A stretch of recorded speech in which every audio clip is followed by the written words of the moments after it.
Hey, this is Diane from Teach Pre-K. And as we are getting ready to go back to school, I thought I would talk a little bit about classroom management at the very beginning of the year. Most of us who've taught before, we know that we have to set those expectations and really go over procedures and how things will be done in our classroom and on the playground and walking in the hall, in the library, in the lunchroom, at snack time. All those different parts of your day are going to have different procedures and rules that you want to be followed and you want your class to adhere to just to make the day go smoothly. Centers, especially free choice, is a time where a lot of things can happen. Kids, they get in fights. They can hit each other, kick each other, bite each other, cry, all of that. So I kind of want to talk about the day and how the day goes and different things that you can implement from the start to just make it go a lot better. I'm going to start with drop off. Now, this is going to vary. Some of the kids that are going to be in my class have been in the classroom across the hall. They're familiar with the school. They know my face. They, kind of know the procedure of drop off, and they also know that school is a fun and safe place. But I'm getting some new students too, and some new parents. So what I usually do is I will talk to the parents via email about drop-off procedures and what is the best and easiest way to drop your kid off at school. So one thing that I like to stress is that the drop-off at school needs to be pretty short, especially that first week. Some kids are going to have some emotions and be crying, and it's going to stress out the parents and they're going to worry. So when I email those parents, I let them know what I want you to do is help their child hang up their backpack, put their water bottle in the water bottle tray, which is right next to me. So it's a good way to say, hey, here's Mrs. Lee. We met her at Meet the Teacher, or maybe we didn't. I'm your teacher. How are you? It's so good to see you. So already, I want you to think about, I want to know this child's name, and I want to greet them at the door very warmly. And I want to tell the child, look them in the eye and say, you can go in the classroom and whatever your procedure is. I have an aid in there, and I have tables set up with toys. I will say, you can go in and choose one of the tables to play at, and when you're done you can choose a different table. I'll be in a minute. If the child is crying and upset and clinging to their parents, I tell the parents in that first email, yes, I will be right there at the door. If your child is crying, I want you to hand that child over to me, even if it's a little bit of a struggle and a tug to get that child. I will hand that child off to my aide. And also, you guys, what I like to do is have extra people in my classroom. I check with my principal and I say, hey, can I have some extra people for criers that first week? Extra people come down, they help us out with the criers. We got this. But I tell the parents that I want them to leave the building immediately, as fast as they can. I will comfort their child. I will take care of their child. Their child is in the absolute best hands. And I reassure them. I tell them what I do. I want you out of the hall, because sometimes if a child is really upset, I get them out of the classroom and I just hold them and talk to them and walk down the hall, or I hold their hand and I say, hey, we need some extra Kleenex, or we need some paint today. Be my special helper. And we do a little special helper thing. And that kind of calms them down. They know I'm treating them in a special way, and that makes them feel better. But if they see their parent again, they're going to cry again. So I want to make that transition as easy on the kids and the parents as possible. I don't even factor into it. I don't care. I can deal with crying kids all day long. Doesn't bother me a bit. And I make sure I let them know in that email. I let them know the time, take your child to the bathroom, hand off quickly. If your child's crying, leave super fast. I will take care of them, whatever. So we get into that part of the day. And then I've got, like I said, those 3 tables. My aide is in there telling the kids, you can play at this table, or this table. You could also go read a book on the rug if you want.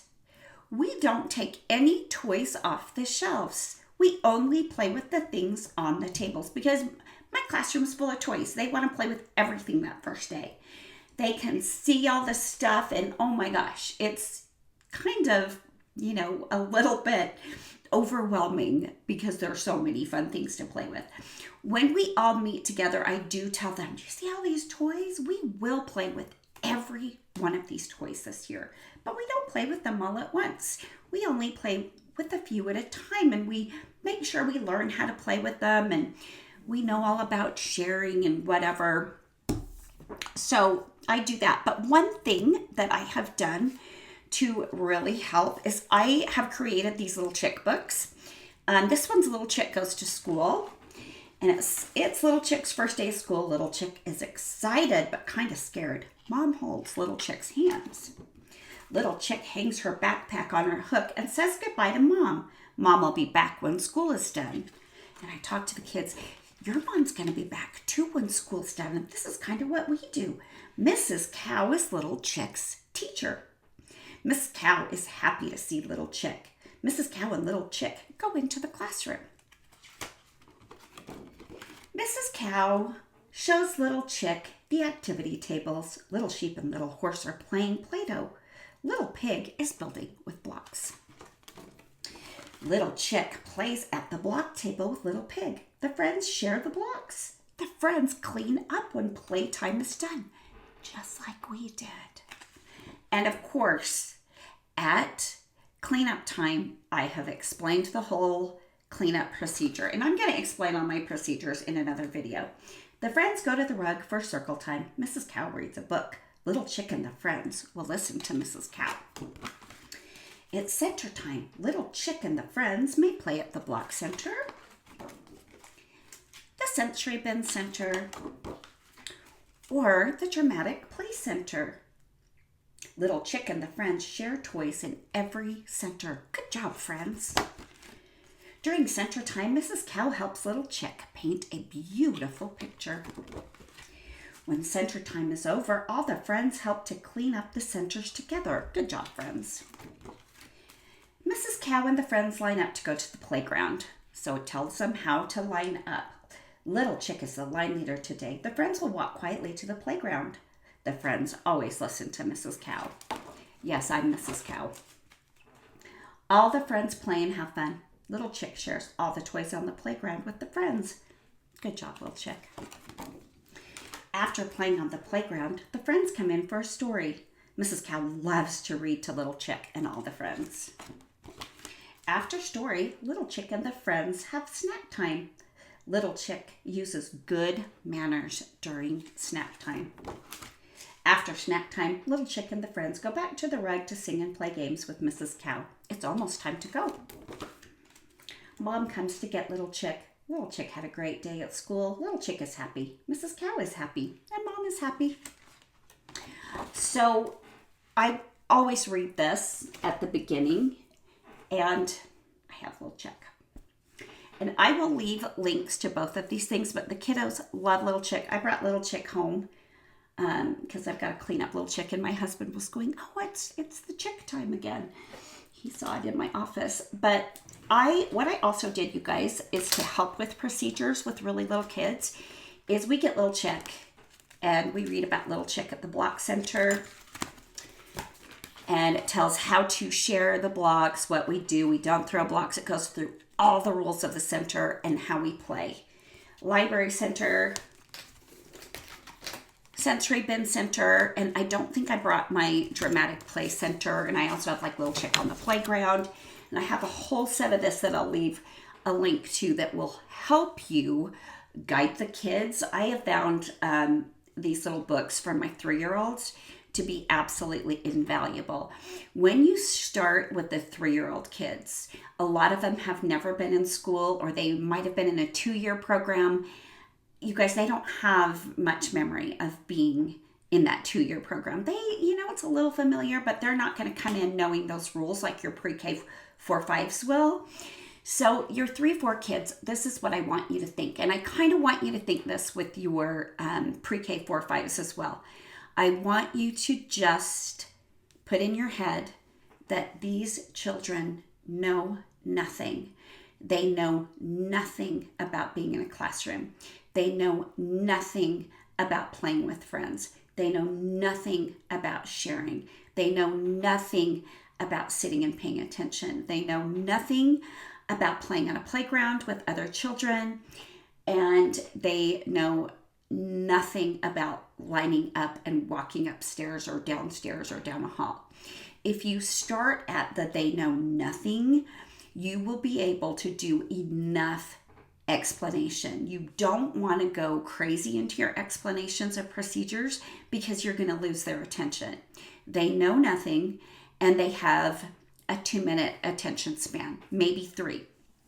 The 4 and 5-year-olds might have a 4 or 5-minute attention span, but they're not going to need so much explanation because they do know a little bit more, and they have passed that age where they do have memory. And I at least know that the kids that are coming from our 3 to 4 program into our 4 to 5 pre-K, they know the rules, they know the procedures. There's going to be some new kids who don't. So everybody needs a review.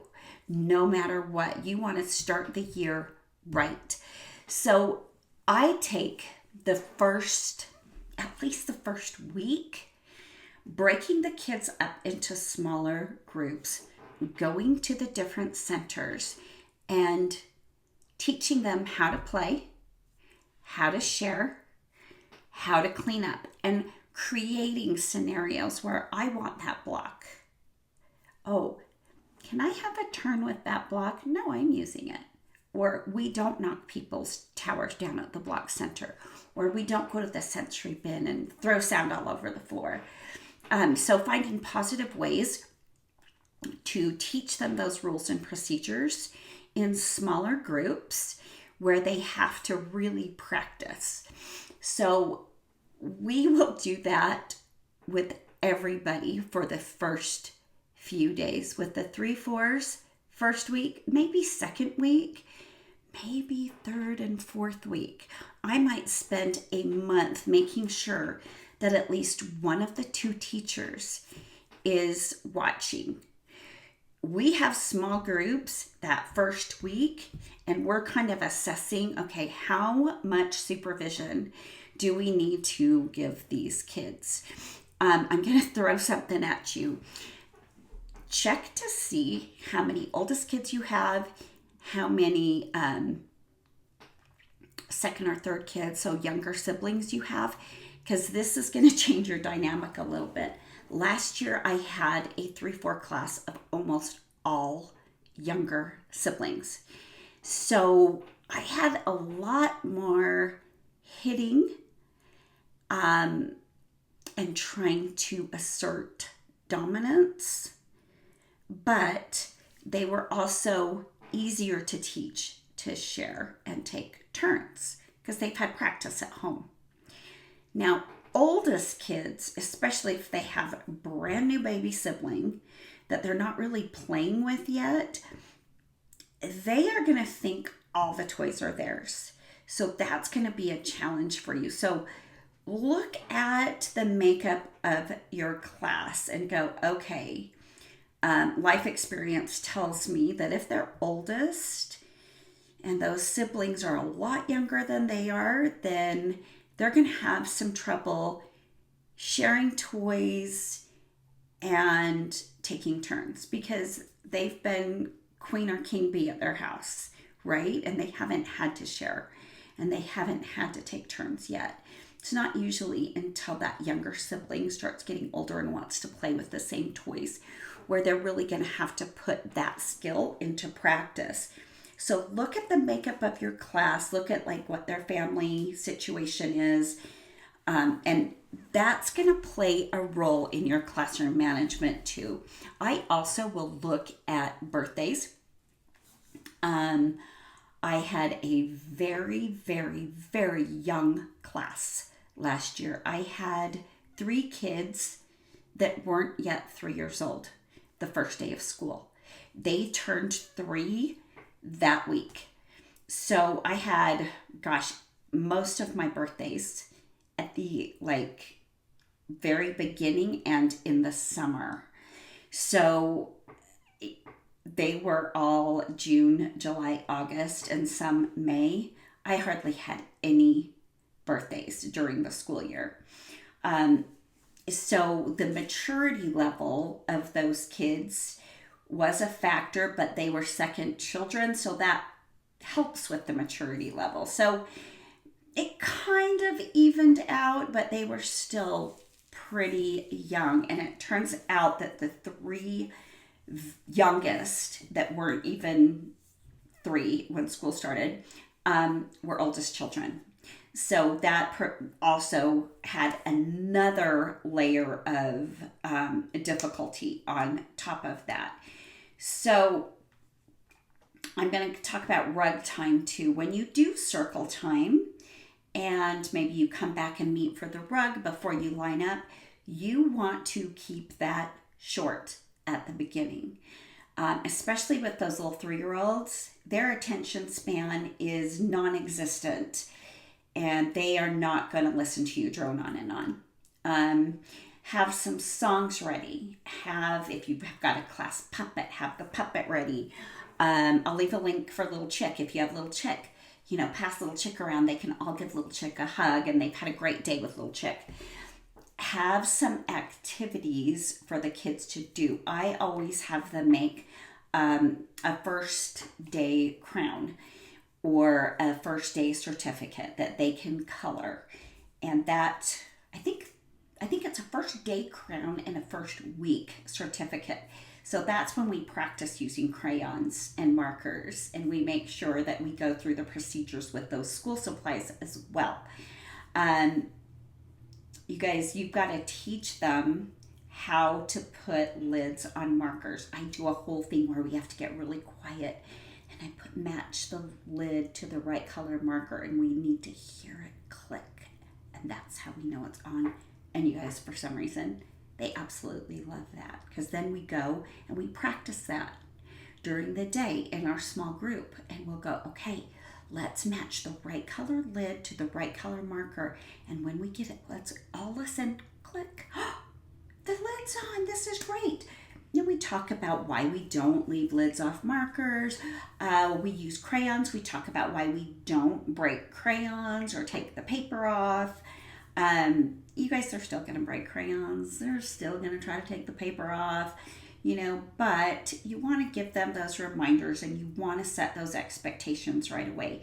I want you to also know that, a lot of these school supplies are absolutely foreign to these children. I had a little boy, teaching him to use a glue stick was almost like magic. I mean, he did not understand how they worked. So I have to teach him how to take the lid off. And I do a thing that when I do the glue, we just need a peekaboo of that glue. We don't want it really big. We don't want to see the whole glue. That's no. We want that glue to kind of hide, just show a little bit. Because otherwise, if they turn it up and you've got this big stick of glue, it gets ruined really quick. And I don't think they put as much glue as they used to in those glue sticks. So we go through glue sticks so fast. So teach them a little peekaboo with the glue. Show them how the glue is sticky and how it makes things stick together and how they are in control of that. That wherever they want something to stick, they have to put glue. Some kids are going to put way more than they would ever need, and some are going to be so delicate that nothing will ever stick. So practice that a lot until they get to a point where they can figure it out. So, like, I'll have my small group centers that week be, we're going to use crayons today. We're going to practice putting lids on markers and using markers today. We are going to use a glue stick today. We're going to try liquid glue. And I make colored liquid glue and they love it. And we do a, tiny monster, mommy monster, daddy monster, baby monster, dot of glue and all that stuff. So even with using the supplies, you have to act like those kids know nothing and just teach them. The kids that do know, they're going to go, I know how to do this. Great. But the ones who don't know are going to get instruction that they absolutely need. I don't introduce scissors the first week to 3/4, but I will to 4/5. We go really, really slow. We line up. We will practice walking through the hall so quietly with our little cloud feet. We practice, what side of the stairs we go up to go to the playground, what side we go down, and we go so slow. That first day I take pictures of all the kids so then I can add pictures to elements around the room and they can see their picture every day and get super excited. That's, that is them. But that is the foundation of your classroom management. And things are going to come up during the day where, kids can scream. And we talk about our inside voice, our outside voice. There's no reason to scream at school. Like, before we do something that's super exciting and fun, which can make them scream and squeal in delight, I'll go, but let's remember our inside voices. Are they always going to remember their inside voices? Absolutely not. There's screaming that goes on in preschool. When I was cleaning out my room, I had made one of those days without incidents little posters, and it was days without screaming. And my pre-K class, for some reason, those kids were screamers last year. We had to make it 10 full days with no screaming. And it took a while, but we did it, and we had an ice cream party, and it was awesome and fun and great. But that's another thing. During those first few weeks, you're going to see some of your classroom management pitfalls and places that you're really going to need some work, and start developing some strategies for those going forward. And if you need strategies for certain things, you guys, shoot me a message. I always answer, and I'll help you if I can, because we will get hit with everything. You will get, expect potty accidents, expect crying, expect gigantic messes, expect paint to spill, expect everything you can imagine. And then you're prepared when it does happen, and you're pleasantly surprised when it doesn't. But with enough explaining the procedures, and you don't explain the first day and then not the next, you do that every single day. You guys, I talk about rules and centers pretty much every day of the whole school year. Every day. I just breeze through it before center time. I have discovered that the one day that I don't say, the certain rules of the centers are the days that they spill rice all over the floor and whatever. Also, super important, learn all those names as fast as you can. And I want you to challenge yourself to learn at least one detail and use it later that week.